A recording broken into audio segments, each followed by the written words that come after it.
Hello বন্ধুরা, good evening সবাইকে। Blog with পায়েলের চ্যানেলে আজকের আরও একটি নতুন ব্লগে তোমাদেরকে স্বাগত। আজকে দিনটি হচ্ছে শুক্রবার। আমি ভিডিওটি করছিলাম ঘরটর গুছিয়ে নিয়ে, তখন ওই ঘড়ি কাটায় কটা হবে, এই 10টা 10:30 মতন হবে, তখন আর কি ভিডিওটা করছিলাম, মানে ঘরের ভিডিওটা।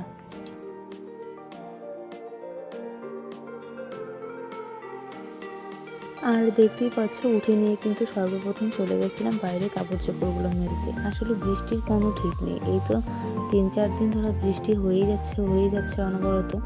দেখো গাছপালা বাইরেটা দেখলেই বোঝা যায় যে কতটা বৃষ্টি হচ্ছে।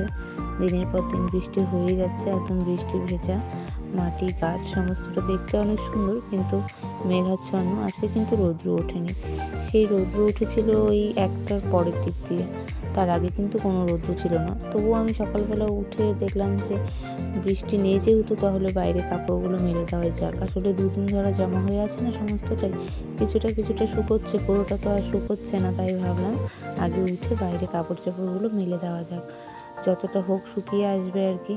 তাহলে ঘরে আর বেশি কাপড় জমিয়ে মেলে দেওয়াটাও অসুবিধা হয়ে যাচ্ছে এখন।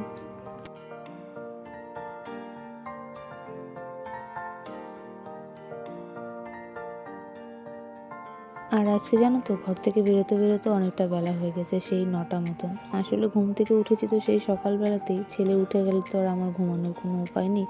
কিন্তু ওই যে কালকে রাত্রি থেকে আমার একটু জ্বর, তাই আর কি একটু না বেশ ভালোই, সেই আধা রাত্রিতে উঠে 2টো প্যারাসিটামল খেলাম আর কি, শরীরটাকে ঠিক রাখার জন্য। তারপরে ঘুমিয়েছি, তার আগে তো ঘুমই ধরছিল না। অনেক চেষ্টা করেও শরীরটা এতটাই খারাপ লাগছিল, তারপরে গিয়ে ওষুধ খাওয়ার পরে একটু ঘুমাতে পেরেছি আর কি। তো ঘুম থেকে উঠে শরীরটা একদমই খারাপ লাগছিল, তাই আর বেরোনোর সাহস পেলাম না। আর এদিকে ছেলেও ঠিকঠাক ঘুমোচ্ছিল না, তাই আর বেরোয়নি।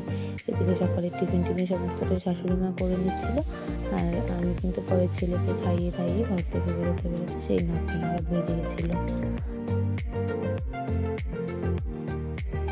ছেলেকে খাইয়ে দাইয়ে বাইরে বেরিয়ে ওর ঠান্ডার কাছে একটু দিয়ে তারপরে কিন্তু আমি দেখো বাইরেটাকে সমস্তটা ঝাড়ু দিয়ে নিলাম, যেহেতু বৃষ্টিটা ছিল না, তাই টুকটুক করে বাইরেটাই ঝাড়ু দিয়ে নিলাম। আর তারপরে একটুখানি ছেলেকে নিয়েছিলাম দেখো, তারপরে কিন্তু বিছানাপত্র গোছানো যাবে। আসলে আগে বাইরেটার কাজকর্ম করে নিলাম, কারণ কি কখন বৃষ্টি আসবে তার তো কোনো ঠিক নেই, তাই আর কি বাইরের কাজগুলো করে নেওয়াই ভালো। ঘরের কাজগুলো তো ওই টুকটুক করে, মানে এই জানালা দিয়ে যতটুকু আলো আসে সেই আলোতে আর কি করা যায়, যদি কারেন্ট না থাকে। আর কারেন্ট থাকলে তো কোনো অসুবিধাই হয় না।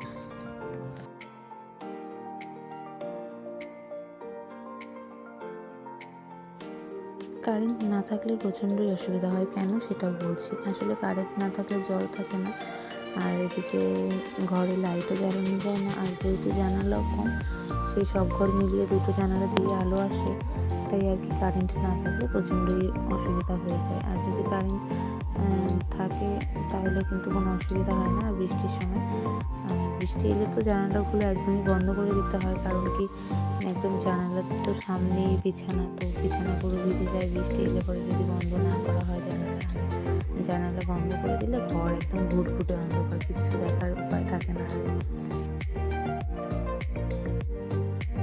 আর রোজ দিনই জানো তো আমার ঘরটা গোছাতে অনেকটা টাইম লেগে যায়। আসলে এই ঘরটা গোছাতে আধা ঘন্টা লেগে যায়, কারণ কি বাবুর সব জামা কাপড় রাত্রেবেলা যতবার কিছু করে না কেন পাল্টে দিই। তারপর ওই কাঁথা টাথাগুলো বিছানাতে থাকে, তো সমস্ত নামিয়ে নিয়ে বিছানাপত্র গুছিয়ে নিতে মোটামুটি কিছুক্ষণ সময় আর কি লেগে যায়।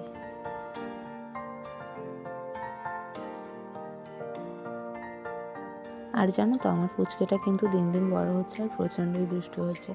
আজকাল কিন্তু ক্যামেরাতে একদমই আসতে চায় না। আগে যেমন ফ্রন্ট ক্যামেরাতে নিলে ভিডিওর দিকে তাকিয়ে কত নানান ভঙ্গিমা করতো, আজকাল তো সেসবের কোনো বালাই নেই। উল্টো যদি দেখে ভিডিও করতে বসেছি ওকে দিয়ে, ব্যাস তাহলে তো একদম কান্নাকাটি শুরু করে দেয় আর কি। তখন আর কি ক্যামেরা বন্ধ করে দিয়ে ওকে সামলাতে হয়, এরকম অবস্থা। তারপরে যে দেখতে পাচ্ছি আমি ঘর দুয়ার ঝাড়ু দিচ্ছি, আসলে পুচকেটাকে দিয়ে দিয়েছি ওর ঠান্ডার কাছে। 11টা ডিউটি করে চলে এসেছিলো, তো ওকে ওর ঠান্ডার কাছে দিয়ে আমি ঘরগুলো ভালো করে ঝাড়ু দিয়ে নিচ্ছিলাম। আসলে যে 2 দিন অনুষ্ঠান গেল লোকজন ছিল, আর কালকে তো ওই কাপড় চোপড় ধুয়েছি, আর এগুলো ভালো করে ঝাড়ু দেওয়ার সময় পাইনি। তো তো এই কিছু গিফট আনবক্সিং করা হয়েছিল, সেগুলো কিছু প্লাস্টিক খাটের তলাতেও চলে গেছিলো, সেগুলো একদম পরিষ্কার করে ঝাড়ু দেওয়া হয়নি কালকে। তো খাটের তলা পরিষ্কার করে ঝাড়ু দিতে তো অনেকটাই টাইম লেগে যায়, তো কালকে আর সেই টাইমটা পাইনি বলে আজকে করে নিয়েছিলাম। দেখো ঘর ঝাড়ু দিতে দিতে কিন্তু ঘর থেকে অনেকটাই প্রায় নোংরা বেরিয়েছিল, নোংরা বলতে কি ওই প্লাস্টিক যা হয় আর কি।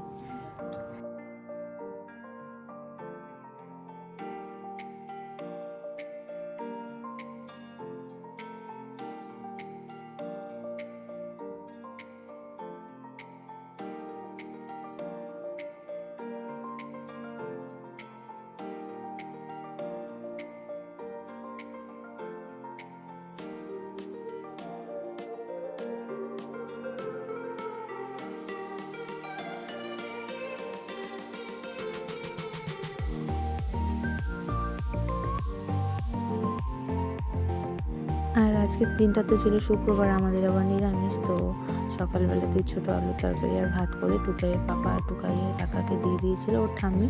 তো আমিও পরে মাকে বললাম যে আর কিছু রান্না করতে হবে না, ওরা যেহেতু এটাই নিয়ে গেল তো আমরা ওই এক তরকারি দিয়ে খেয়ে নেবো আজকে, যেহেতু শরীরটাও সবারই শরীর একটু খারাপ, তো সেই জন্যই পরে আর কোনো রান্নাবান্নার ঝামেলা ছিল না।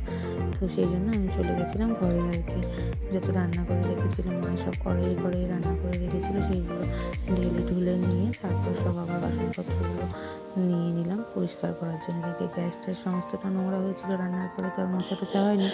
আসলে আজকে শরীরটা একটু খারাপ লাগছিল বলেই দেরি করে ঘর থেকে বেরিয়েছি, উঠেছি ঘুম থেকে একটু দেরি করে, সেই 7টা মতন হবে। তারপরে কিন্তু টুকটুক করে সেই ঘরে যেসব কাজকর্ম করতে হয় রোজ দিন সেগুলো সবই করলাম টুকটুক করে, কিন্তু ওই একটু দেরি করে ওঠার পরে শুরু করেছিলাম। তো দেখো আমি কিন্তু বাসনপত্রগুলো মেজে নিয়ে এসে আর কি সবগুলো পরিষ্কার টরিষ্কার করে নিলাম। ওদিকে সমস্ত ঘর দুয়ারও আমার পরিষ্কার করা হয়ে গেছিলো। আর এই যে ছেলের বোতলগুলো বেশ 2 দিন পরিষ্কার করি আর কি, তাই আজকে দিয়ে দিচ্ছিলাম জলে ফোটাতে, যে জলে ফুটিয়ে নিয়ে তারপরেই পরিষ্কার করি, তো সেটাই করছিলাম আর কি।